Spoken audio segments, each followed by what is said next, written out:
On a bright June morning, the tranquil waters of Lake Manistee in Michigan mirrored the clear blue skies, an idyllic backdrop for a celebration. A group of 5 friends, freshly graduated from college, buzzed with excitement as they prepared for a day of sun, laughter, and freedom on the lake. Their friend Jake's dad had generously lent them his pontoon boat, a spacious vessel perfect for their plans to relax and reminisce about their college days before embarking on their separate paths in life. Ella, the planner of the group, had everything organized, from snacks and drinks to a playlist filled with their favorite songs. Mike, the joker, was already cracking jokes as he helped load the cooler onto the boat. Sarah and Chris, who had started dating during their sophomore year, were chatting about their future plans to move to New York City together.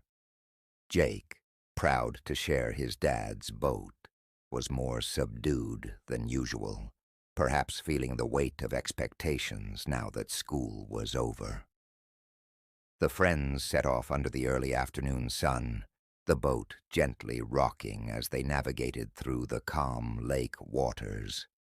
They anchored in a secluded cove, a spot recommended by Jake's dad for its scenic views and excellent swimming. The hours slipped by with effortless joy, swimming, sunbathing, and sharing stories of their college adventures. As the sun began to dip toward the horizon, casting golden hues across the lake, Ella noticed Jake seemed distant, often staring off towards the tree-lined shore, lost in thought. Concerned, she attempted to engage him, but Jake shrugged off her questions, insisting he was fine. Deciding to give him some space, Ella rejoined the others as they started to pack up for the day. But as they prepared to head back, they realized Jake was missing. A quick search around the boat and calls into the nearby woods yielded no sign of him. Panic began to set in. Mike took the boat around the cove, scanning the shoreline while the others shouted Jake's name into the growing dusk. There was no response. With night closing in and Jake still missing, the friends decided to return to the dock and call for help. The boat ride back was tense and silent, each lost in their own fears and confusion. Upon reaching the dock, they were met by the local sheriff, alerted by Jake's dad after the group failed to return on time. The sheriff, a seasoned man named Sheriff Dalton, listened intently as they explained the situation. He immediately organized a search team and instructed the friends to stay put. Throughout the night, searchers combed the lake and surrounding area, but found no trace of Jake. The next morning, the search resumed with additional volunteers. Mid-morning, a discovery was made. Jake's watch, a graduation gift from his father, was found on a small rocky beach a few miles from where they had been anchored.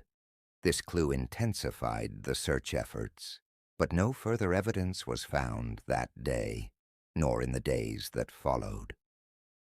Weeks turned into months, with no sign of Jake. Theories abounded. Had he decided to disappear on his own, overwhelmed by the pressure? Had there been an accident, or something more sinister? The lack of evidence frustrated everyone involved.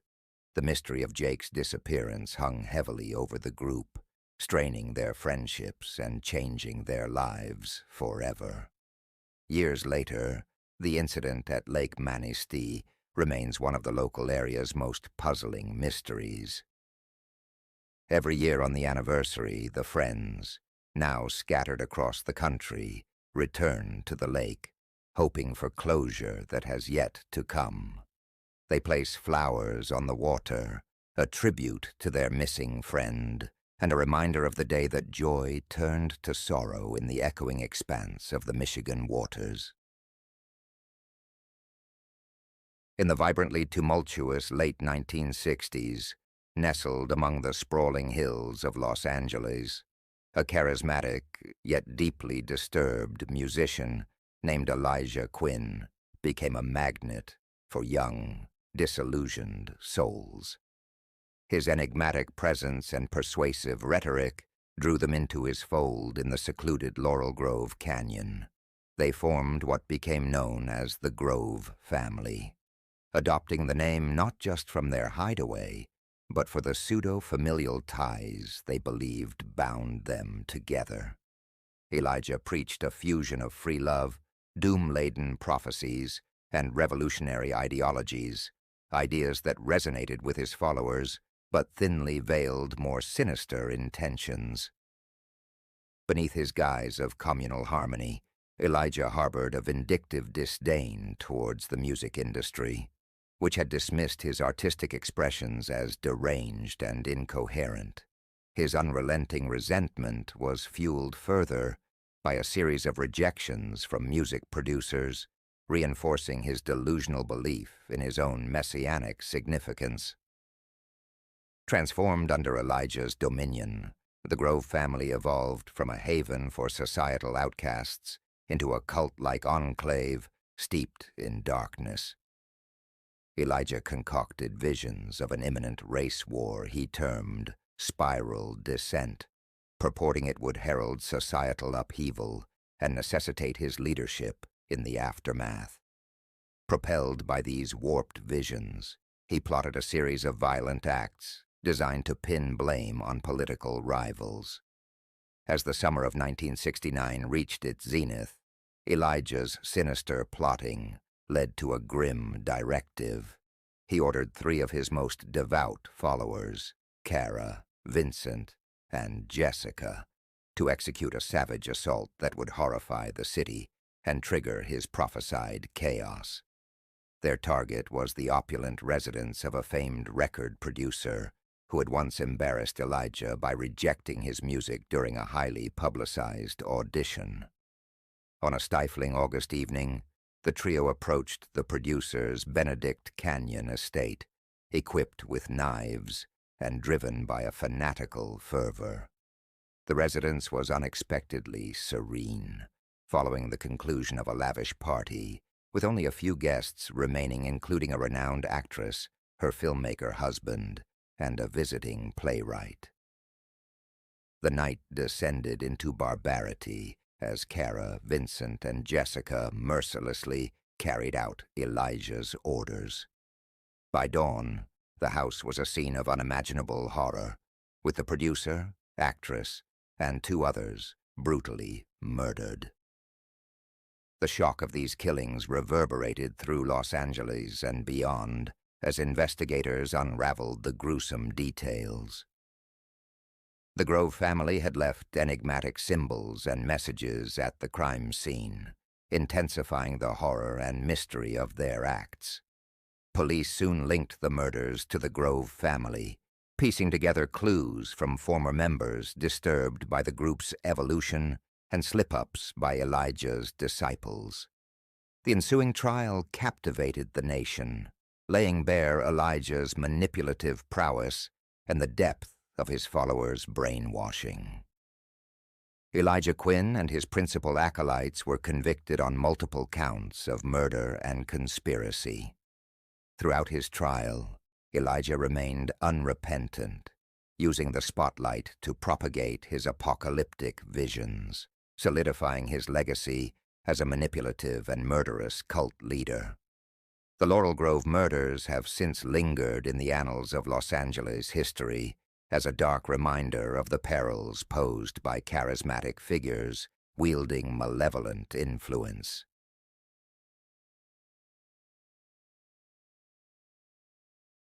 In the frostbitten depths of December, the remote town of Winter Hollow, nestled amid the stark beauty of New England's dense forests and rolling mists, cradled a chilling secret. Known for its colonial architecture and legends of old, the town had long been the subject of whispered tales, but none so persistent as the legend of the Winter Widow. Marjorie Elcott, once a vibrant fixture in the town's small artistic community, had transformed into the reclusive winter widow after the mysterious disappearance of her husband, Walter, on a snowy night 20 years prior.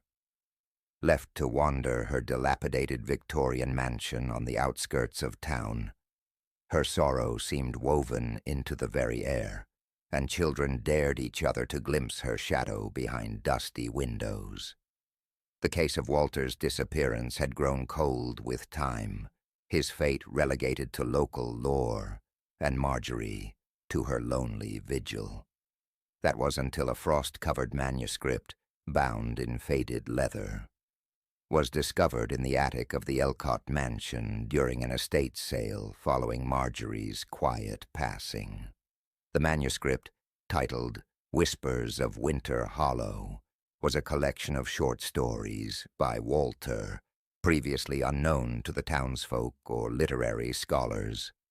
Among these tales was a disturbing narrative mirroring eerie similarities to Walter's own life and disappearance.